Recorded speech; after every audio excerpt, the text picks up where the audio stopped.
तो आखिर लीबिया के रेगिस्तान में कैसे पहुंचाया गया पीने का पानी? एक ऐसा प्रोजेक्ट जिसने गिनीज वर्ल्ड रिकॉर्ड्स में अपना नाम दर्ज करा लिया।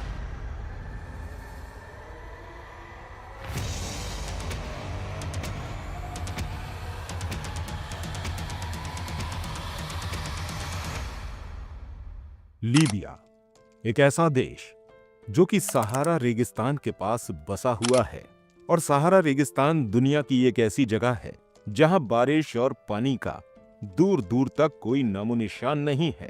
फिर इस देश में रहने वाले लोग अपनी पानी की जरूरत को किस तरह से पूरा करते होंगे? यहां रहने वाले लोगों को पानी की वजह से किन किन मुसीबतों का सामना करना पड़ता होगा? दोस्तों, अपने देश की इन परेशानियों को देखकर लीबिया की सरकार ने एक ऐसी नदी बनाई जिसे दुनिया का 8वां अजूबा भी कहा जा सकता है। लेकिन सोचने वाली बात यह है कि आखिर इस नदी को किस तरह बनाया गया। लीबिया वो देश है जहां लोग पानी की एक एक बूंद के लिए तरसते हैं।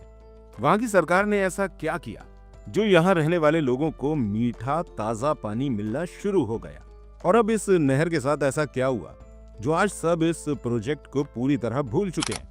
वैसे तो हमारी इस दुनिया में पानी की कमी नहीं है।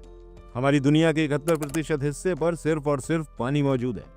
लेकिन ये सारा पानी इस लायक नहीं है कि हम इसका इस्तेमाल कर सकें। इसमें से जिस पानी का हम इस्तेमाल कर सकते हैं वो सिर्फ 3% ही है, और इन 3% में से भी 2.5% ग्लेशियर, एटमॉस्फेयर और जमीन के अंदर दबा हुआ है। यानी कि हमारे इस्तेमाल के लिए जो पानी बचता है वो सिर्फ और सिर्फ 0.5% ही है, और इस पानी को भी हमारी प्रकृति ने बराबर से डिस्ट्रीब्यूट नहीं किया है। यानी कि कहीं तो बहुत ज्यादा मात्रा में पानी मौजूद है, तो कुछ जगहें ऐसी हैं जहां रहने वाले लोग पानी की एक एक बूंद के लिए तरसते हैं। लेकिन इन सभी चीजों से निपटने के लिए हम इंसानों ने कई सारे समाधान निकाल रखे हैं। कहीं पर हम समुद्र के पानी से लवण निकालकर उसे अपने इस्तेमाल के लायक बना लेते हैं, तो कहीं हम क्लाउड सीडिंग के जरिए आर्टिफिशियली बारिश करवा के पानी की कमी को दूर करते हैं। और ऐसा ही एक उपाय लीबिया ने भी अपने देश के लोगों के लिए निकाला था। यह समय था आज से लगभग 50 साल पहले का, जब मोहम्मद गद्दाफी ने लीबिया के अंदर दुनिया की सबसे बड़ी मैन मेड रिवर बनाने का फैसला किया, और गद्दाफी ने अपने इस सपने को पूरा करके भी दिखाया। दोस्तों, लीबिया एक ऐसी जगह है जिसको अगर आप सैटेलाइट मैप के जरिए देखेंगे तो भी यहाँ आपको हरियाली का एक डॉट भी दिखाई नहीं देगा। यह एक ऐसी जगह है जहाँ कई कई सालों तक लोगों को बारिश देखने को नहीं मिलती है। इस देश के 99% एरिया पर सिर्फ और सिर्फ रेगिस्तान मौजूद है। लेकिन दोस्तों, एक चीज है जिसकी भरमार हमें यहाँ देखने को मिलती है। इस देश के पास यूएसए से भी ज्यादा क्रूड ऑयल रिजर्व्स मौजूद हैं। लेकिन अपनी पानी की प्यास को बुझाने के लिए इस देश के पास एक भी फ्रेश वाटर रिवर नहीं है। लेकिन साल 1950 में जब यहाँ तेल को ढूंढा जा रहा था, तभी इसकी जमीन से कुछ ऐसा निकला जो लोगों के लिए किसी खजाने से कम नहीं था। सहारा का ये रेगिस्तान जहां कहीं पानी नजर नहीं आता था, उसके नीचे 1.5 lakh cubic kilometre fresh water देखने को मिल गया। दोस्तों, ये फॉसल वाटर था जिसको नोबियन सैंडस्टोन एक्वार्फ सिस्टम कहा जाता है। यहां से मिलने वाला ये पानी थोड़ा बहुत नहीं था, बल्कि ये पानी इतना ज्यादा था कि इस पानी का इस्तेमाल पूरी दुनिया लगभग 40 साल तक कर सकती थी।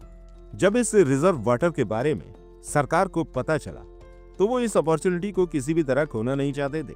इस पानी के मिलने के बाद उन्होंने फैसला कर लिया कि वो इस पानी को लीबिया के सभी शहरों तक पहुंचाएंगे। लेकिन ये काम सुनने में जितना आसान लग रहा है उतना आसान था नहीं, क्योंकि दोस्तों, ये पानी लीबिया के साउथ में मौजूद था और लीबिया के ज्यादातर शहर नॉर्थ में बसे हुए हैं।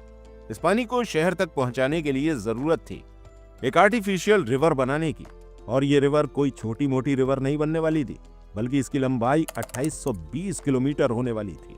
लेकिन दोस्तों, ये रिवर बनाने में एक प्रॉब्लम ये थी कि अगर सहारा के रेगिस्तान में इतनी लंबी ओपन रिवर बनाई जाएगी तो ये पानी शहरों तक पहुंचने से पहले ही भाप बनकर उड़ सकता था। अब इस चुनौती से निपटने के लिए ये फैसला किया गया कि इस पूरी रिवर को अंडरग्राउंड बनाया जाएगा। इस अंडरग्राउंड रिवर को बनाने के लिए जरूरत थी बड़े बड़े पाइप्स की, जिनमें से हर पाइप की मोटाई लगभग 13 फीट और इसका वजन 80 टन के करीब था। और इस रिवर को बनाने के लिए यहाँ 5 लाख पाइप की जरूरत पड़ने वाली थी। इन पाइप्स को बनाने के लिए लीबिया ने कई सारी फैक्ट्रीज लगाई, जिसमें कंक्रीट और स्टील के जरिए इन पाइप्स को तैयार किया गया। इसके अलावा हर पाइप के अंदर 8 किलोमीटर स्टील वायर का इस्तेमाल किया गया। यानी कि दोस्तों, अगर हम इन स्टील वायर्स को सीधा बांध देते तो इसके जरिए पृथ्वी के टोटल 100 चक्कर लगाए जा सकते हैं। ये कोई आज की बात नहीं है, बल्कि ये साल 1980 का समय था। पहले इन पाइप्स को बनाया गया और जब ये पाइप बनकर तैयार हो गए तो इन्हें कंस्ट्रक्शन साइट तक लाने के लिए इन्हें बड़े बड़े ट्रक्स में लोड करना था। लेकिन अभी भी दिक्कत ये थी कि इन पाइप्स को लाने के लिए लीबिया में कोई रोड नेटवर्क नहीं था। इसलिए साउथ कोरियन कंपनी को यहाँ बुलवाकर सबसे पहले यहाँ 3200 किलोमीटर लंबा रोड बनवाया गया। इसके बाद यहाँ खुदाई का काम शुरू किया गया, क्योंकि ये पाइप जमीन के 20 फीट तक अंदर जाने वाले थे। अभी तो सिर्फ इस प्रोजेक्ट की शुरुआत हुई थी और इसमें $5 बिलियन खर्च हो चुके थे। इसके बाद बारी थी इन पाइप्स को ट्रिपोली तक पहुंचाने की, जो कि लीबिया का कैपिटल है और यहाँ की सबसे बड़ी सिटी भी है। दूसरे नंबर पर इन पाइप्स को कुफरा से लेकर बेंगाजी तक लाया गया, जो लीबिया के दूसरे सबसे बड़े शहर हैं। दोस्तों, ये फासला भी पूरे 1000 किलोमीटर का था। अब बारी थी इन दोनों नेटवर्क को आपस में ज्वाइंट करने की। इस प्रोजेक्ट के दौरान 5 बड़े बड़े रिजर्व्स को भी बनाया गया। ये रिजर्व्स एक्सेस पानी को स्टोर करने का काम करते थे, जिनका डायामीटर लगभग 1 किलोमीटर था। ये प्रोजेक्ट इतना ज्यादा बड़ा था कि इसे Guinness book of world record में दुनिया का सबसे बड़ा प्रोजेक्ट घोषित किया गया। ये रिवर दुनिया की सबसे बड़ी रिवर होने के साथ साथ दुनिया का सबसे बड़ा इरिगेशन सिस्टम भी था। इस प्रोजेक्ट के जरिए जमीन से जो पानी मिलता है वो 6.7 मिलियन लोगों के पीने के इस्तेमाल में आता है। साथ ही साथ इसका 70% हिस्सा एग्रीकल्चर और इंडस्ट्रियल रिक्वायरमेंट को पूरा करता है। दोस्तों, इससे आप अंदाजा लगा सकते हैं कि इस इतने बड़े प्रोजेक्ट को बनाने में कितना खर्चा आया होगा। उस समय इस प्रोजेक्ट को पूरा करने में लगभग $25 बिलियन खर्च हुए थे। लीबिया ने इस प्रोजेक्ट को अकेले बिना किसी देश की फाइनेंशियल सपोर्ट के तैयार किया था। लेकिन फिर कुछ ऐसा हुआ जो इस प्रोजेक्ट की किस्मत पूरी तरह बदल गई। असल में 22 जुलाई 2011 को लीबिया के अंदर सिविल वॉर की शुरुआत हुई और इस सिविल वॉर के चलते मुअम्मर गद्दाफी को मार दिया गया। अभी इस प्रोजेक्ट का फेज 4 और 5 बाकी था। इसके पूरे होने से पहले ही नाटो की एक स्ट्राइक में फेज 4 और 5 के लिए बनाए जाने वाले पाइप्स की फैक्ट्री को तबाह कर दिया गया, जिसकी वजह से इस प्रोजेक्ट का काम यहीं रुक गया। साल 2014 से 2020 तक चलने वाली सेकेंड सिविल वॉर की वजह से किसी ने भी इस प्रोजेक्ट के इंफ्रास्ट्रक्चर पर ध्यान नहीं दिया। न तो इन पाइप्स की मेंटेनेंस हुई और न ही इन्हें किसी ने रिपेयर किया, जिसकी वजह से बार बार यहाँ पानी की सप्लाई डिस्टर्ब होती रही। सिर्फ यही नहीं, बल्कि 10 अप्रैल 2020 को लीबियाई कैपिटल त्रिपोली तक पानी पहुंचाने वाले स्टेशन के ऊपर कुछ मिलिटेंट ने कब्जा कर लिया और इस स्टेशन को भी बंद कर दिया गया। और आज इस प्रोजेक्ट की हालत ये है कि वो फेज जो पूरी तरह कंप्लीट हो चुका था, उन्हें भी मेंटेन नहीं किया जा रहा है। अब ना तो ट्रिपोली में रहने वाले लोगों के पास पानी है और ना ही बेंगाजी के लोगों के पास। और अगर बात करें हम यहाँ के रिजर्व्स की, तो ये भी पूरी तरह खाली हो चुके हैं। और आज के समय में लीबिया एक बार फिर से पानी की बूंद बूंद के लिए तरस रहा है।